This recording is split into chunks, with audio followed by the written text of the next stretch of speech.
This artifact is called the heavenly hairpin or hair comb. It is around 2,200 years old. It's made of bronze and has a blue and green patina from burial in moist soil for 2 millennia. The design of the heavenly hairpin consists of a woman praying under a tree with fruit and four birds. This piece was solely made to be used in heaven and not the real world. The heavenly haircomb was used in heaven because the Dongson people believed in the afterlife, so to put in a tomb for the woman to use after she died. Although it's used primarily for this purpose, it's also used for special occasions. These hairpins indicate survival and were originally placed in tombs, either next to the woman or in containers. The containers were often filled with sand to protect the things inside. The heavenly hairpin comes from the Dongson culture. The Dongson people can also be called Lac or Lac Viet.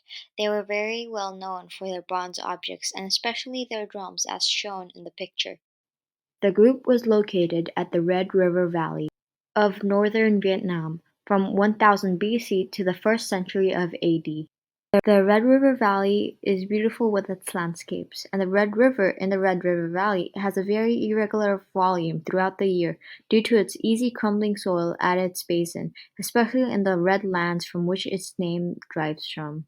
The Dongsong period was labeled Bronze Age as the bronze work was high in order. The people from the Dongsong civilization primarily used two methods of bronze casting. They were called the lost wax method and the puddle casting method.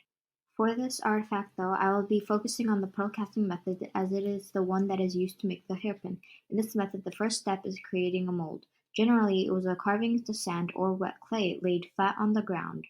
After the clay hardened, the molten bronze was poured in. This resulted with a hairpin, but usually to make it more pleasing to the eye and stronger, they put two together. They did this because the hairpins had one rounded side and one flat, so the flat backs of the two mirrored hairpins were joined together.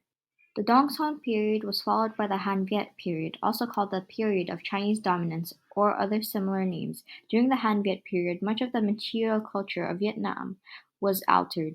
Chinese shapes replaced Dongson shapes in their years of bronze casting, ceramics, and others. In some cases, the Han Viet objects are difficult to differentiate from those of China itself during the Han Viet period. Also, throughout time, the copper in the bronze of the heavenly hairpin has been changed into copper sulfate, making the heavenly hairpin much more fragile. This axe is actually made from the lost wax method, unlike the heavenly hair comb, which was made from the pearl casting method. The lost wax method is actually far more used than the pearl casting method. An artifact that the heavenly hair comb connects to is the talisman bracelet. This is because the talisman bracelet was made with four different ways, pearl casting being one of them. In my culture, bronze objects weren't as common as silver, but it was still used to make objects like jugs as shown in the picture. Another thing is that it wasn't made from the pearl casting method. The method it was made by is more similar to the lost wax method. Bronze in Kazakhstan wasn't commonly used in jewelry, but for these type of things, silver was most common, which is why there aren't a lot of connections to the heavenly hair comb and my culture. Thank you for listening. If you want to know more, I got most of my information from a document we were provided, but you can also look at websites like Britannica.